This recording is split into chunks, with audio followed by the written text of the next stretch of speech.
Hello बच्चों, आप सभी कैसे हैं। स्वतंत्रता दिवस की आप सभी को बहुत बहुत शुभकामनाएं। मैं श्वेता सोनी आज आपको क्लास 12th का आरोह भाग 2 काव्य खंड का चौथा अध्याय कैमरे में बंद अपाहिज इजी एक्सप्लेनेशन करने जा रही हूँ। तो चलिए शुरू करते हैं। इस कविता के रचयिता हैं रघुवीर सहाय जी हैं, जिनका जन्म सन 1929 में लखनऊ उत्तर प्रदेश में हुआ था और इनका निधन सन 1990 में दिल्ली में हुआ था।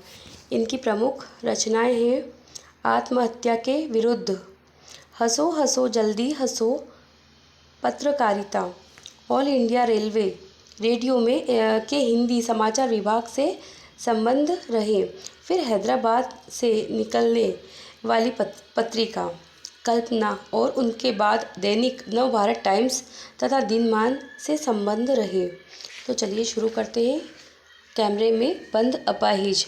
हम दूरदर्शन पर बोलेंगे, हम समर्थ शक्तिवान, हम एक दुर्बल को लाएंगे एक बंद कमरे में। इसमें शब्दार्थ है कैमरे में बंद अपाहिज। अपाहिज का अर्थ है विकलांग, जिसे दिव्यांग भी कहा जाता है। जैसे CWSN चाइल्ड, जो विशेष आवश्यकता वाले बच्चे होते हैं उन्हें दिव्यांग या विशेष बच्चे कहा जाता है। जो समर्थ नहीं होते हैं, जो सक्षम नहीं होते हैं, जिन्हें किसी की सहायता की आवश्यकता होती है। शक्तिवान, बलवान, दुर्बल, कमज़ोर। इसमें संदर्भ है यह पंक्तियाँ रघुवीर सहाय द्वारा रचित कविता कैमरे में बंद अपाहिज से ली गई है। कार्यक्रम प्रस्तुत करने वाले एक कमज़ोर व्यक्ति को कार्यक्रम में बुलाते हैं और उस विशेष आवश्यकता वाले व्यक्ति से मन को दुखाने वाले प्रश्न पूछते हैं। प्रसंग, कवि ने इस कविता के माध्यम से मीडिया की संवेदनहीनता और व्यावसायिकता वाले व्यवहार पर प्रकाश डाला है कि किस तरह मीडिया वाले अपने चैनल को आगे बढ़ाने के लिए एक दिव्यांग को भी नहीं छोड़ते और विशेष आवश्यकता वाले व्यक्ति से भी मन दुखाने वाले प्रश्न पूछते हैं। इसमें व्याख्या है दूरदर्शन वाले दुर्बल व्यक्ति को लाना चाहते हैं अपने चैनल की TRP बढ़ाने के लिए, व्यावसायिक लाभ के लिए। कार्यक्रम प्रस्तुत करने वाले लोग खुद को शक्तिशाली और सक्षम मानते हैं, किसी कमज़ोर व्यक्ति को अपने कार्यक्रम में लाना चाहते हैं TRP के लिए, कार्यक्रम की लोकप्रियता के लिए। एक बंद कमरे में अपने स्टूडियो में कमज़ोर व्यक्ति का साक्षात्कार लेंगे। इसमें विशेषता है कवि ने मीडिया की मानसिकता पर करारा व्यंग किया है। भाषा सरल और सहज है। इसमें दूसरा, उससे पूछेंगे तो आप क्या अपाहिज हैं, तो आप क्यों अपाहिज हैं, आपका अपाहिजपन तो दुख देता होगा, देता है, कैमरा दिखाओ इन्हें बड़ा बड़ा, हाँ तो बताइए आपका दुख क्या है, जल्दी बताइए वह दुख बताइए, बता नहीं पाएंगे। इसमें शब्दार्थ है दुख का पीड़ा। संदर्भ सेम रहेगा। प्रसंग, इस कविता में कैमरे के सामने अपाहिज व्यक्ति से कुछ ऐसे प्रश्न किए जा रहे हैं जो उसके मन को दुखी कर रहे हैं। व्याख्या है कविता में एक अपाहिज व्यक्ति को कैमरे के सामने बिठाकर उससे ऐसे सवाल पूछे जाते हैं जो उसे दुखी कर रहे हैं। सभी प्रश्नों के उत्तर जानते हुए भी कि क्या आप अपाहिज हैं और आप क्यों अपाहिज हैं। अपाहिज की बेचारगी पूरी दुनिया को दिखाना चाहते हैं। कार्यक्रम रखने वाले कैमरामैन से कहते हैं कि कैमरा उसके पास उनके चेहरे पर फोकस करें ताकि उसकी परेशानी लोगों को साफ दिख सके। एक मीडियाकर्मी अपाहिज से सवाल करता है, जल्दी बताइए आपका दुख क्या है। अपाहिज जल्दी जल्दी पूछे गए प्रश्नों का उत्तर नहीं दे पाते हैं। यह कार्यक्रम का एक हिस्सा है जहां अपाहिज व्यक्ति की पीड़ा को एक तमाशा बनाकर पेश किया जाता है। इसमें विशेषता है इस पंक्ति में कवि ने व्यावसायिक लाभ तथा नाम बनाने वाले व्यक्तियों के बारे में बताया है। इसमें तीसरा कविता है, पंक्तियां हैं, सोचिए बताइए आपको अपाहिज होकर कैसा लगता है। कैसा यानी कैसा लगता है। हम खुद इशारों से बताएंगे कि ऐसा सोचिए, बताइए, थोड़ी कोशिश करिए। आप जानते हैं कि कार्यक्रम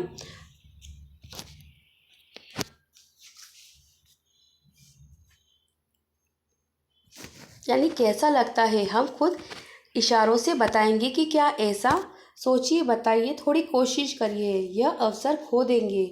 आप जानते हैं कि कार्यक्रम रोचक बनाने के वास्ते हम पूछ पूछ कर आपको रुला देंगे। इंतज़ार करते हैं।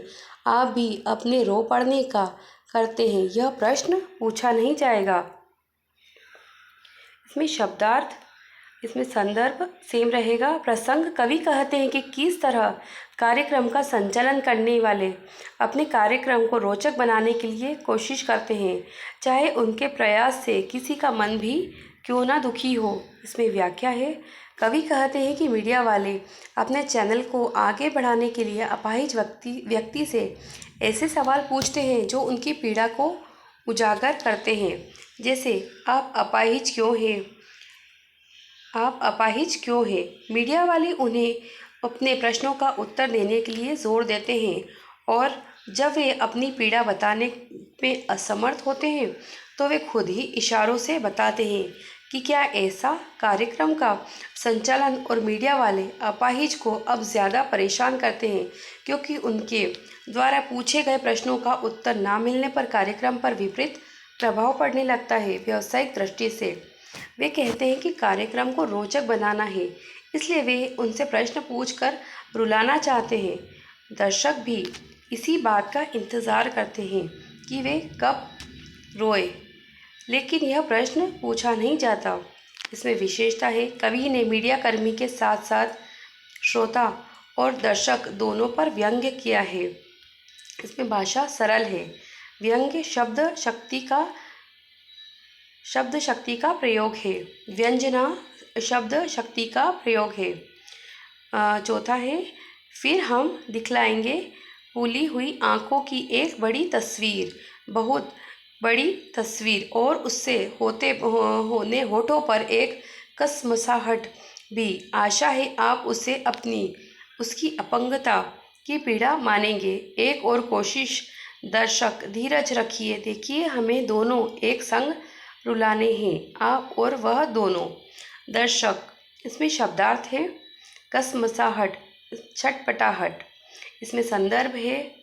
संदर्भ सेम रहेगा। प्रसंग है। कवि कहते हैं कि किस तरह मीडिया वाले कार्यक्रम को सफल और लोकप्रिय बनाने के लिए निर्बल व्यक्ति को रुलाना चाहते हैं। इस विषय में वर्णन है।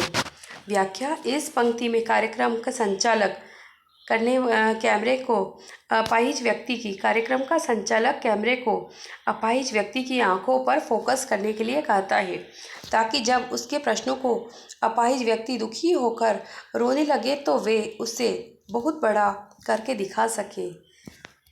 कार्यक्रम का संचालक अपाहिज के होठों की बेचैनी भी दिखाता है कि क्या पता दर्शकों को उसके सहानुभूति हो जाए और वे भी, यानी दर्शक भी, उनके साथ रोने लगे। अर्थात कार्यक्रम के माध्यम से इस तरह प्रस्तुत किया जाए कि दर्शक कार्यक्रम से आत्मिक रूप से जुड़ जाए, ताकि वे पूरा कार्यक्रम देख ले।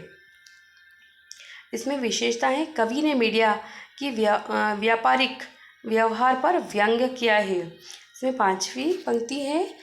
कैमरा, बस करो, नहीं हुआ रहने दो, पर्दे पर वक्त की कीमत है, अब मुस्कुराएंगे हम। आप देख रहे थे सामाजिक उद्देश्य से युक्त कार्यक्रम, बस थोड़ी ही कसर रह गई। धन्यवाद। शब्दार्थ, संदर्भ सेम रहेगा। प्रसंग, प्रस्तुत कविता रघुवीर साहे द्वारा रचित है। काव्य संग्रह लोग भूल गए हैं कि कविता कैमरे में बंद अपाहिज से। इसमें कवि ने मीडिया की दोहरी नीति पर व्यंग्य किया है। इसमें व्याख्या है। कवि कहते हैं कि कार्यक्रम के अंत तक अपाहिज को रुलाने की कोशिश की जाती है, लेकिन वह नहीं रोता, तो कार्यक्रम का संचालक कैमरामैन से कैमरा बंद करने के लिए कहता है, क्योंकि कार्यक्रम की समय सीमा 1 घंटे की ही रहती है। पर्दे पर समय की कीमत होती है। कैमरा हटवाकर संचालक दर्शकों को संबोधित करने लगते हैं और कहते हैं कि आपने सामाजिक उद्देश्य से युक्त कार्यक्रम देखा है, बस थोड़ी कमी रह गई। अपाहिज को रुला नहीं पाए। अगर दोनों दर्शक और अपाहिज को रुला दिया जाता तो कार्यक्रम सफल रहता। कार्यक्रम का संचालक दर्शकों को धन्यवाद देता है। इसमें विशेषता है, मीडिया के दिखावटी और संवेदनहीन दृष्टिकोण को उजागर करती है। तो ये थी बच्चों कैमरे में बंद अपाहिज का सरल एक्सप्लेनेशन। इसके क्वेश्चन आंसर के लिए प्लीज़ हमारे चैनल को लाइक, शेयर और सब्सक्राइब करें। और इसके अलावा भी अगर आपके कोई क्वेश्चंस हैं तो प्लीज़ मुझे बताइए कमेंट करके। Thank you so much. Bye, good night.